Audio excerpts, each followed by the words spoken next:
सॉनडोंग हमारी धरती की सबसे बड़ी गुफा है।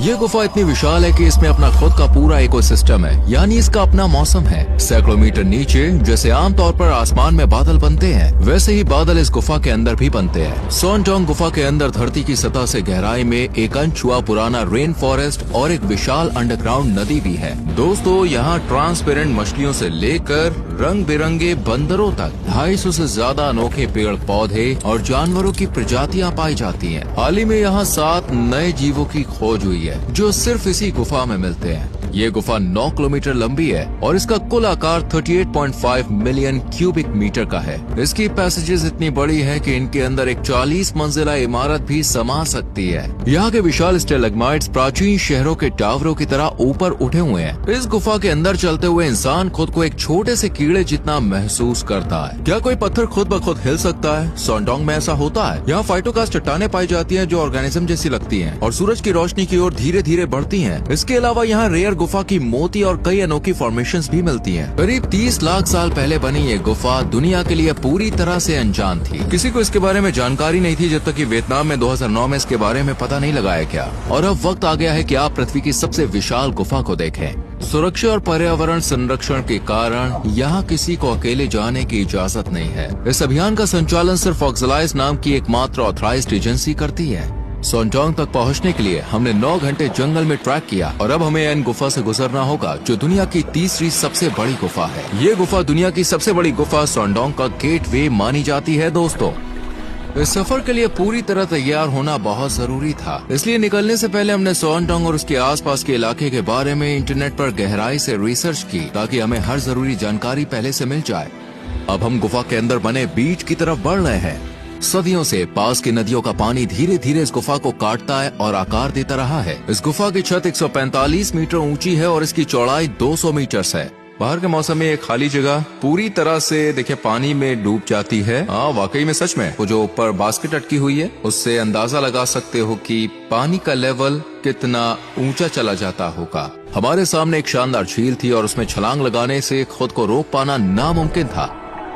जैसे ही शाम ढलती है, गुफा के अंदर सिर्फ चिड़ियों की आवाज गूंजने लगती है। इन पक्षियों की टांगें बहुत छोटी और कमजोर होती हैं, इसलिए ये जमीन से उड़ान नहीं भर सकते। इन्हें उड़ने के लिए ऊंचाई से कूदना पड़ता है। अगर ये कभी जमीन पर फंस गए तो इनकी मौत तय होती है। ये चिड़िया अनलकी थी और बस अपनी मौत का इंतजार कर रही थी। जैसे ही सूरज निकला, हम सॉनडोंग की ओर बढ़ने के लिए तैयार हो गए। अगर इन गुफा को एक छोटा मोहल्ला माना जाए तो सॉनडोंग एक विशाल शहर की तरह है। अब हमें अंधेरे की ओर जाना है। मैं सोच रहा हूँ कि सॉनडोंग में हमारा क्या इंतजार कर रहा होगा। हम जैसे ही आगे बढ़ते हैं, जमीन पर दर्जनों झींगुर इधर उधर कूदने लगते हैं। जमीन पर सैकड़ों सालों से चमगादड़ों की बीट की परतें जमी हुई हैं। ऊपर अनगिनत चमगादड़ गहरी नींद में लटके हुए हैं, लेकिन कुछ जाग चुके हैं और ये लगातार हम पर गंदगी गिरा रहे हैं, इसलिए ऊपर देखना अच्छा आइडिया नहीं है। देखो मेरे हाथ का हाथ। हम ऐसे चट्टानी रास्तों से गुजर रहे हैं जो ट्रेवर्टीन जैसी दिखती है। लाइमस्टोन से बनी सीढ़ियां हमें सॉनडोंग की ओर जाने वाले रास्ते तक ले जाती हैं। वाह, यहाँ का नजारा कमाल है। दोनों तरफ से पानी नीचे गिरता हुआ दिख रहा है। इन गुफा ने हमें जंगल के बीच एक रात के लिए पनाह दी, लेकिन अब वक्त आ गया कि हम सॉनडोंग से मिलें। ये मेरी ओर आने की कोशिश कर रहा है। तुम जानते हो, ये मेरी ओर बढ़ रहा है। इसे पता है कि किससे चिपकना है। ये बहुत बड़ी है। हम जिस जमीन पर चल रहे हैं उसके नीचे 450 मिलियन साल पुरानी लाइमस्टोन की परतें दबी हुई हैं, जो इंसानों या यहाँ तक कि डायनासोर के अस्तित्व में आने से भी पहले बनने लगी थी। ये लाइमस्टोन कैल्शियम से भरपूर है, जो लाखों साल पहले समुद्र तट में डूबे प्राचीन जीवों के खोल और कंकाल से बना है। वक्त के साथ ये धीरे धीरे दबते गए और चट्टानों में बदल गए, लेकिन कैल्शियम तेजाब में आसानी से घुल जाता है, इसलिए एसिड रेन धीरे धीरे इसे काटती रही और इसी से गुफाएं बनी। बारिश ने कैसे लाइमस्टोन को घोल घोल कर दुनिया की सबसे बड़ी गुफा बनाई। अब एक आखिरी मुश्किल चढ़ाई हमें सॉनडोंग के ग्रैंड एंट्रेंस तक ले जाती है। जैसे जैसे हम गुफा के अंदर गहराई में जा रहे हैं, सभी ने अपने हेडलैम्प्स ऑन कर लिए हैं। अब हम होप एंड विजन पैसेज की ओर जा रहे हैं। ये गुफा 9 किलोमीटर लंबी है और इसमें खोजने के लिए बहुत कुछ है। शायद हम यहाँ कोई नया जीव खोजने वाले पहले लोग बन जाएं। ये रहा सॉनडोंग गुफा का एंट्रेंस। आप देख सकते हो लोग इसके सामने कितने छोटे लग रहे हैं। सिर्फ कुछ कदम अंदर आते ही हम हैरान करने वाले गुफा संरचनाओं से घिर गए हैं। मिनरल से भरपूर पानी छत और दीवारों से टपकता रहता है और धीरे धीरे समय के साथ एक खूबसूरत रिमस्टोन पूल्स बन जाते हैं। सबसे पहला जानवर जिसने हमारा यहाँ स्वागत किया वो एक झिंगुर है। हम बड़े बड़े पत्थरों के बीच से रास्ता बना रहे हैं। कुछ स्टैलेग्माइट्स बिल्कुल चमकते सफेद रंग के हैं क्योंकि इनमें खास प्रकार के खनिज मिले हुए हैं। ये तो डायमंड जैसा लग रहा है। हाँ वाकई सच में। ये ब्रॉन्ज कलर का विशाल स्टेलेक्टाइट है और ये जम चुके झरने जैसा लगता है। इसका ऑरेंज ब्राउन कलर इस बात का संकेत देता है कि इसमें आयरन या अन्य मिनरल्स मौजूद हैं जो लाइमस्टोन के साथ मिल गए हैं। कुछ स्टेलेक्टाइट्स टूट कर नीचे गिर चुकी है और जमीन पर बिखरी पड़ी है। वो जो बीच में दरार दिख रही है वो एक फॉल्ट लाइन है। ये धरती के टेक्टोनिक मूवमेंट्स की वजह से बनी है। सॉन्डोंग की साइज सिर्फ पानी के कटाव की वजह से नहीं बनी बल्कि टेक्टोनिक मूवमेंट्स के कारण बने दरारों की वजह से भी बनी, जिससे पानी और गहराई में जा सके। इस गुफा के इस हिस्से में एक बहुत बड़ी नदी है। अगर यहाँ गिरे तो तैर नहीं सकते, पानी का बहाव बहुत तेज है। भारी बारिश से यहाँ बहुत सारी नदियाँ भर जाती है और अब एक विशाल और तेज नदी इस गुफा के बीच से बह रही है। ये सब आखिर बना कैसे? हम तो गुफा के सैकड़ों मीटर अंदर हैं। यहाँ सूरज की रोशनी भी नहीं पहुँचती। भारी बाढ़ मिट्टी और पौधों के तनों को गुफा के अंदर ले आती है, इसलिए यहाँ एक अंकुरित बीज दिख रहा है। लेकिन बिना धूप के ये ज्यादा दिनों तक नहीं टिक पाएगा। बाढ़ के साथ स्पोर्स भी अंदर आ गए, इसलिए यहाँ मशरूम उग रहे हैं। यहाँ की नमी और अंधेरा इनके लिए परफेक्ट माहौल है। कल ही पानी यहाँ तक पहुँच गया था। इसके साथ बहुत सारा कीचड़ भी बहकर आया। ये तो अभी भी नया लग रहा है, जिससे पता चलता है कि यहाँ हाल ही में बाढ़ आई थी। अब हम होप एंड विजन पैसेज तक पहुँच गए हैं। ये गुफा का सबसे बड़ा हिस्सा है। मैं दुनिया के सबसे ऊंचे स्टेलेग्माइट के पास खड़ा हूँ जो 80 मीटर ऊंचा है। इसे इसकी ऊंचाई तक पहुँचने में करीब 8 लाख साल लगे, क्योंकि छत से गिरता पानी धीरे धीरे मिनरल्स को जमीन पर जमा करता गया और ये विशाल स्टेलेग्माइट बना।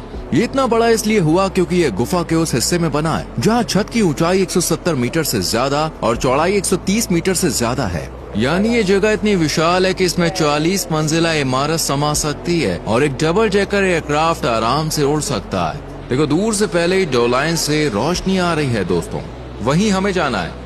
हमने जमीन पर बादलों जैसे सफेद धब्बे देखे। ये क्या है? मकड़ी का जाला। जब मकड़ी जाल में फंसे शिकार को महसूस करती है तो वो अचानक बाहर निकलती है, अपने शिकार को काटती है और वापस सुरंग में ले जाकर उसे खाती है। ये है सैंड टावर्स। जब ऊपर से पानी टपकता है तो कंकड़ के नीचे का हिस्सा बचा रहता है, जबकि आसपास की मिट्टी धीरे धीरे घिस जाती है। आखिर में ये छोटे छोटे टावर जैसे दिखते हैं, मानो एक मिनी शहर हो। अगर ध्यान से देखो तो उस चट्टान के ऊपर एक इंसान खड़ा दिख रहा है। हमारा एक साथी जो काफी दूर है 60 मीटर ऊंची स्टेलेग्माइट पर खड़ा है। अब तक हमने गुफा में 3 किलोमीटर का सफर तय कर लिया है। यही हमारा कैंपिंग साइट है। सोचो यहाँ सोना और ये नजारा देखना कितना अनोखा अनुभव होगा। यहाँ से पहले डोलाइन का कुछ हिस्सा दिख रहा है। ये गुफा का बाहर का रास्ता लग सकता है, लेकिन असल में ये 2 बड़ी डोलाइंस में से पहली है और यहाँ से आगे का सफर और भी रोमांचक होने वाला। गुफा के अंदर और बाहर के टेम्परेचर में अंतर की वजह से यहाँ कोहरा और बादल बनते हैं। इन बादलों के आगे का इलाका वॉच आउट फॉर डायनासोर्स कहलाता है। हम कल इसे एक्सप्लोर करेंगे, लेकिन अभी आराम करने का वक्त है। अब हम पहली डोलाइन की तरफ बढ़ रहे हैं। ये नया दिन है और आज हमें बहुत कुछ देखने को मिलेगा। चलिए चलते हैं। पहली डोलाइन तक पहुंचने के लिए हमें इन संकरे रास्तों से रेंगते हुए गुजरना होगा। बहुत संकरा रास्ता है। ये चिपचिपे धागे गुफा में रहने वाले कीड़ों के जाल हैं। ये कीड़े अपनी पूंछ से नीली हरी रोशनी निकालते हैं, जिससे उड़ते हुए कीड़े अट्रैक्ट होकर इन चिपचिपे धागों में फंस जाते हैं। जैसे कोई कीड़ा फंसता है, लार्वा अपने मुंह से धागे को खींचता है और शिकार को खा जाता है। ये लाइमस्टोन दक्षिण पूर्व एशिया का सबसे पुराना लाइमस्टोन है। इसकी उम्र 400 मिलियन साल से भी ज्यादा है। कुछ समुद्री जीव लाइमस्टोन का हिस्सा बन गए, जबकि कुछ मिनरल्स में बदलकर फॉसिल बन गए। जैसे कि देखिए यहाँ ये उदाहरण दिख रहा है। इस फॉसिल की डिटेल बाद में देखेंगे। हम लगभग पहुंच चुके हैं। सूरज! वाह, यहाँ छत से गिरने वाली पानी की बूंदों को जमीन तक पहुंचने में करीब 20 सेकंड्स लगते हैं। इस दीवार की ऊंचाई कितनी होगी? करीब 140 मीटर। यहाँ सब कुछ बहुत बड़ा है। अगर ऊपर देखो तो गुफा के खुले हिस्से के चारों ओर रेन फॉरेस्ट के पेड़ दिखते हैं, लेकिन इस वक्त हम अभी भी कई मीटर नीचे गुफा के अंदर हैं। ये छेद इसलिए बना है क्योंकि हजारों साल पहले सॉन्जोंग के अंदर बहने वाली नदी ने धीरे धीरे लाइमस्टोन को काटा और छत को कमजोर कर दिया। आखिरकार छत अपना भार संभाल नहीं पाई और गिर गई, जिससे ये विशाल छेद बन गया। सूरज की रोशनी ने यहाँ काई और एल्गी को जीवन दिया है। दोपहर में हम दूसरी डुलीन की ओर बढ़ेंगे। वो पहली डुलीन से बिल्कुल अलग है। वहाँ आपको असली जंगल देखने को मिलेगा। गुफा की छत टूटने से धूप अंदर आने लगी और यहाँ एक नया इकोसिस्टम विकसित हो गया। लेकिन बाकी से अलग है। इसकी अनोखी परतदार बनावट झरनों की वजह से बनी है। ये जो आप देख रहे हैं ये फाइटोकार्स्ट फॉर्मेशन है। ये बहुत ही रेयर लाइमस्टोन फॉर्मेशन है जो काई, एल्गे और माइक्रो ऑर्गेनिज्म के साथ मिलकर बनती है और इसमें कैल्शियम कार्बोनेट भी जुड़ता है। इनका बनना बायोलॉजिकल और जियोलॉजिकल दोनों प्रक्रियाओं से होता है, इसलिए ये आधी लिविंग और आधी नॉन लिविंग मानी जाती है। यहाँ देख सकते हैं कि फाइटोकार्स्ट संरचनाएं कैसे सूरज की रोशनी की ओर बढ़ रही है, जैसे कोई हाथ अंधेरे से बाहर निकलने की कोशिश कर रहा हो। अंधेरे में 1 किलोमीटर चढ़ने और उतरने के बाद अपनी अगली मंजिल तक पहुँच चुके हैं। ये दूसरी टोलाइन है जो पहले से कई बड़ी है। वाह, ये तो कमाल का नजारा है। अचानक ऐसा लग रहा है जैसे हम किसी गुफा में नहीं बल्कि जंगल के बीच में आ गए हों। देखो यहाँ कितनी घनी हरियाली है। इस हिस्से में गुफा की छत गिर गई क्योंकि यहाँ 2 बड़ी फॉल्ट लाइन्स एक दूसरे को क्रॉस कर रही थी। इसी वजह से यहाँ एक ज्यूलाइन बनी जो हमारी मौजूदा स्थिति से 252 मीटर ऊपर है। गुफा की छत टूटने से धूप अंदर आने लगी और यहाँ एक नया इकोसिस्टम विकसित हो गया। कठिन परिस्थितियों के बावजूद पौधों और जानवरों ने यहाँ खुद को ढाल लिया और इस जगह को एक अनोखे अंडरग्राउंड रेन फॉरेस्ट में बदल दिया। जैसे जैसे हम रोशनी की ओर बढ़ते हैं पौधों की ऊंचाई बढ़ती जाती है। यहाँ मिट्टी या रेन फॉरेस्ट बनने के लिए एकदम परफेक्ट जगह है। यहाँ की जमीन का बड़ा हिस्सा चमगादड़ों की बीट से बना है। लाखों सालों से जमा ये बीट अब बहुत उपजाऊ मिट्टी में बदल चुकी है। यहाँ की मिट्टी गहरी और उसमें छोटे छोटे छेद हैं। हर छेद के अंदर एक कीड़ा छुपा है। ये कीड़े अपने अपने छेदों में जाल बिछाकर छोटे जानवरों को पकड़ने के लिए तैयार रहते हैं। ये जंगल बहुत बड़ा है। बायोलॉजिस्ट्स ने यहाँ 200 से ज्यादा पौधों की प्रजातियाँ और करीब 60 जानवरों की प्रजातियाँ खोजी जो इस इलाके में बस गई हैं। देखो पेड़ों पर बंदर बैठे हैं। शायद दुनिया की इकलौती गुफा है जहाँ बंदर रहते हैं। देखिए अधिकतर बंदर जो है वो पेड़ों पर रहना पसंद करते हैं और जो गुफाएं हैं वो उनके लिए सही जगह नहीं होती हैं। लेकिन ये गुफा इतनी अनोखी है कि कुछ प्रजातियों ने इसे अपना घर बना लिया है। हमने एक सेंटीपीड देखा और यहाँ सांप भी रहते हैं। इस जंगल की आवाज सुकून देने वाली है। जब 2009 में खोजकर्ता पहली बार यहाँ आए थे तो उन्हें कुछ पलों के लिए लगा था कि उन्होंने गुफा का एग्जिट ढूंढ लिया है। याद रखें कि हम अभी भी एक गुफा के अंदर हैं। इस गुफा के अंदर अपना रेन फॉरेस्ट है। यहाँ के सभी पेड़ पतले लेकिन बहुत ऊंचे हैं क्योंकि ये ऊपर से आने वाली धूप तक पहुँचने की कोशिश कर रहे हैं। इसी वजह से इनकी चौड़ाई कम होती है लेकिन ऊंचाई ज्यादा होती है। कुछ पेड़ 40 से 50 मीटर तक ऊंचे हो सकते हैं। ये इसलिए होता है क्योंकि पेड़ ऊंचाई को प्राथमिकता देते हैं ताकि धूप को ज्यादा से ज्यादा सोखा जा सके। ये स्नेल का खोल है। हमें बताया गया कि बंदर इन स्नेल्स को पकड़ते हैं, पत्थरों से तोड़ते हैं, फिर खाते हैं। जैसे जैसे हम गुफा में आगे बढ़ रहे हैं हमें रेड शंक डूक के मौजूद होने के संकेत दिखने लगे हैं। देखो इतने सारे स्नेल्स हैं। इनमें से ज्यादातर टूटे हुए हैं और शायद किसी बंदर ने इन्हें खाया होगा।